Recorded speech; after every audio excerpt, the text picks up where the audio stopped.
السلام عليكم طلبة تالتة ثانوي، عاملين ايه؟ هنكمل النهاردة باقي حل الدرس الأول. هنحل النهاردة من السؤال 22 لسؤال 34.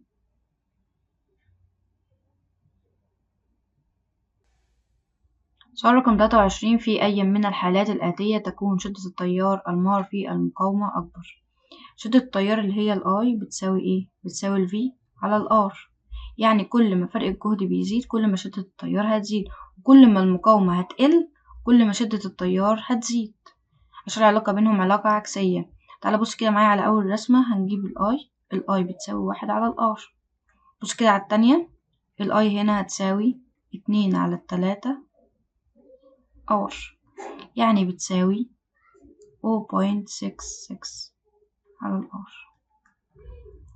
الرسمة التالتة 3/2 R، يعني هتساوي 1.5.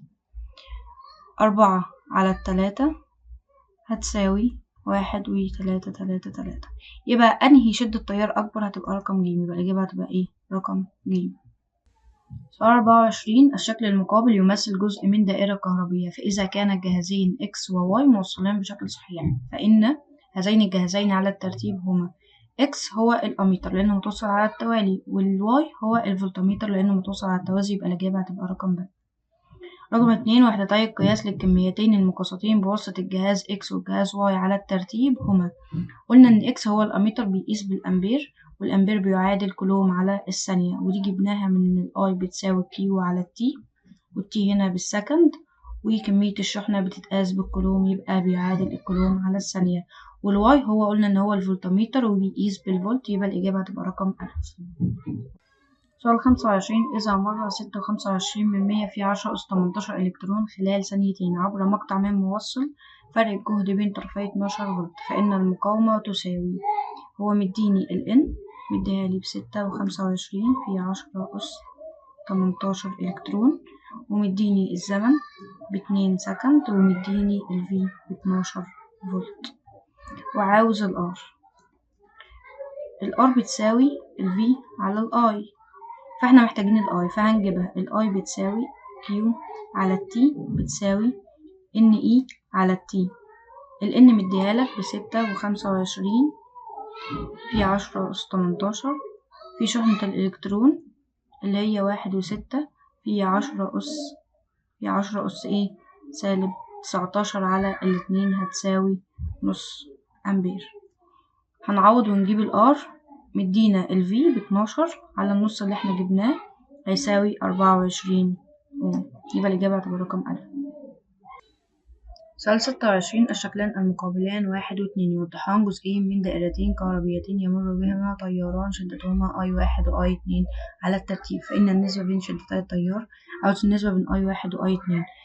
الشكل واحد هنجيب منه I1 بتساوي ال V على ال R.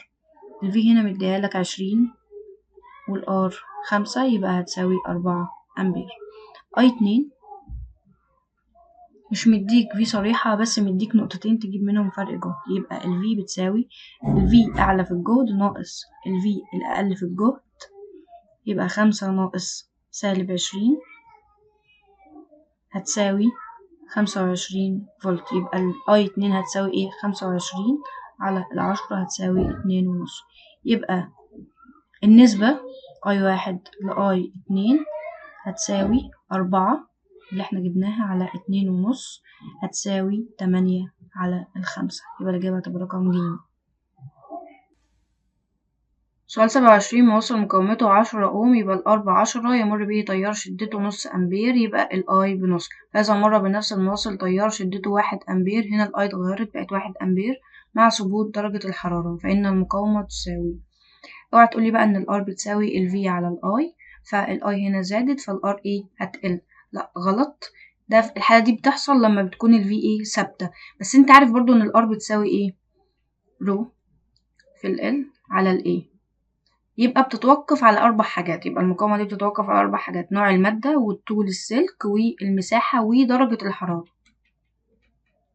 درجة الحرارة عندك هنا قالك إن هي ثابتة، يبقى المقاومة هتفضل زي ما هي، هتفضل 10 أوم، يبقى الإجابة هتبقى رقم ج. سؤال 28 الشكلان المقابلان يمثلان موصلين يمر بكل منهما تيار كهربي، فإذا كانت النسبة بين شدتي التيار I1 ل I2 يبقى ده الشكل الأول وده الشكل التاني. النسبة بين شدة التيار بتاعة الشكل الأول للشكل التاني مديهالك بتلت، هو عاوز الجهد بتاع النقطة X. تعال نشتغل على الشكل الأول، تعال نجيب الI بتاعتها I1 بتساوي ال V على ال R. ال V مديهالك لأ بس مديك نقطتين جهد تجيب منهم فرق الجهد، يبقى ال V بتساوي الجهد الأعلى ناقص الجهد الأقل، هتساوي 5 ناقص سالب 7 هتساوي ايه 12 فولت. يبقى ال I1 هتساوي 12 على 1.5 R اللي هو مديهالك بتساوي 8 على ال R. I2 بتساوي ايه؟ فرق الجهد بالنسبة لك هنا مجهول، ماشي؟ يبقى ال V على ال R اللي هو مديهالك اهي 1 R. يبقى هنجيب النسبة بين I1 ل I2 هتساوي تلت، هو مديهالك بتلت يبقى بتساوي I1 جبناها بايه 8 على ال R، و I2 جبناها بال V على ال R، وال V هنا مجهول، ال R هتروح مع ال R هتساوي ايه؟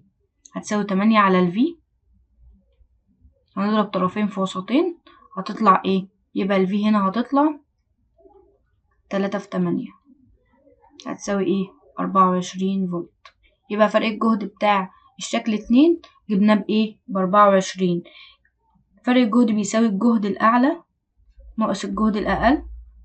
بص كده على الشكل، التيار ماشي منين؟ ماشي من هنا لهنا، والتيار بيمشي من الجهد الأعلى للجهد الأقل، يبقى هتساوي فرق الجهد جبناه ب24 بتساوي الجهد الأعلى 22 ناقص ايه الجهد الأقل اللي هو بتاعت ال Vx، يبقى هنجيب ال Vx بتساوي ايه سالب 2، يبقى الإجابة هتبقى رقم ج. سؤال 29 الشكل المقابل يمثل دائرة كهربائية يمر بها تيار كهربي شدته R، تم فيها إجراء أحد التغيرات الآتية وهي رقم 1 زيادة القوة الدفع الكهربية للضعف يعني ال V زادت للضعف، إنقاص القوة الدفع الكهربية للنص يعني قلت للنص، زادة المقاومة للضعف يعني 2R، إنقاص المقاومة للنص يعني بقت نص R. قالك إن شدة التيار زادت للضعف، احنا عندنا أصلا عارفين إن إن ال I بتساوي V على ال R، ال I هنا هتزيد للضعف معنى كده إن ال V زادت للضعف وال R قلت للنص. في أي حالتين بقى؟ الحالة الأولى هنا ال V زادت للضعف، والحالة الرابعة المقاومة قلت للنص، يبقى الإجابة هتبقى رقم د. سؤال رقم 30 في الدائرة الكهربية المقابلة عند زيادة جهد المصدر فإن الكمية الفيزيائية التي لا تتغير قيمتها هي معدل مرور الإلكترونات. لأ، لأن الإلكترونات بتعتمد على المصدر في حركتها. الشغل المبذول لأ، لأن ال V بيساوي ال W على Q، فكل ما ال V هيزيد كل ما الشغل المبذول هيزيد. شدة التيار لأ، لأن ال V بتساوي ال I في ال R، وكل ما ال V هيزيد كل ما شدة التيار هتزيد.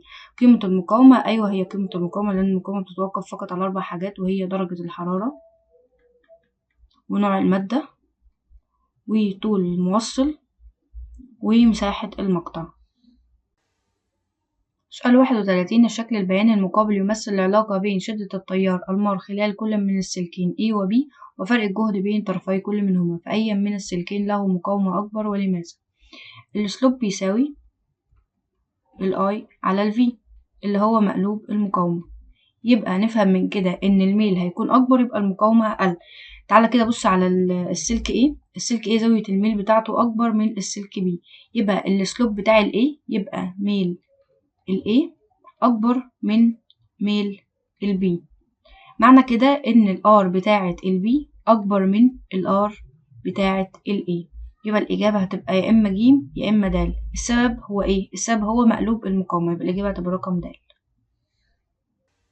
سؤال 32 الشكل البياني المقابل يمثل العلاقة بين شدة التيار المار في موصلين X و Y وفرق الجهد بين طرفي كل منهما، فإن النسبة بين المقاومتين RX و RY.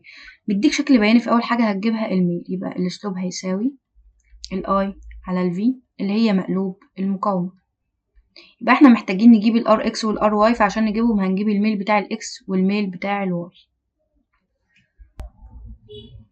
الميل بتاع ال X هيساوي فرق الصادات على فرق السينات. تعالى كده بص معايا، ادي 1 ادي 2 ادي 3، هنا برضو 1 2 3، يبقى فرق الصادات على فرق السينات يبقى هيساوي 3 على 2. يبقى ال Rx هتساوي 2 على 3 عشان احنا قلنا الميل بيساوي ايه؟ مقلوب المقاومة. ده الميل بتاع الإكس والميل بتاع الواي هيساوي فرق السيارات على فرق السينات، هنا 1.5 وهنا 3 هيساوي 1.5 على 3. يبقى ال Ry هتساوي 3 على 1.5 هتساوي 2. يبقى ال Rx على ال Ry هتساوي 2 على 3 على ال Ry اللي جبناها 2، يبقى هيساوي تلت. يبقى الإجابة هتبقى رقم د. سؤال 33. الشكل 1 يمثل بيانين العلاقة بين الشغل المبذول لنقل كمية كهربية عبر مقطع مواصل يمر به تيار كهربي وكمية هذه الشحنة Q. يبقى الشكل 1 بيمثل العلاقة بين الشغل وكمية الشحنة، والشكل 2 بيمثل العلاقة بين كمية الشحنة اللي هي Q والزمن T عبر نفس الموصل. عاوز المقاومة.